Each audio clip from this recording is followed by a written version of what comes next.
এই শোনো, আমাকে 5,000 টাকা দাও না, আমার লাগবে।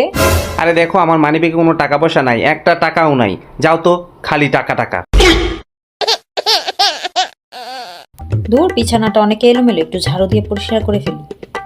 দেখি তো মানিব্যাগে টাকা আছে নাকি।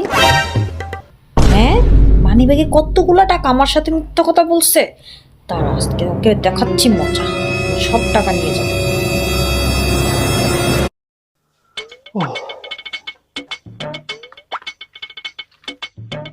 আয় হায়, টাকা কই? কতগুলো টাকা ছিল? এই রুনা, এই কি হয়েছে, ডাকতেছো কেন? এই আমার মানিব্যাগের টাকা কই? কি, তোমার মানিব্যাগে না কোনো টাকা নাই? তুমি না বললে মানিব্যাগ ফাঁকা, এখন আবার টাকা আসলো কোথা থেকে? ও হ্যাঁ, তাই তো, আমার তো মানিব্যাগে কোনো টাকা ছিল না। আচ্ছা ঠিক আছে। হ্যাঁ ঠিক আছে, তাহলে আমি যাই।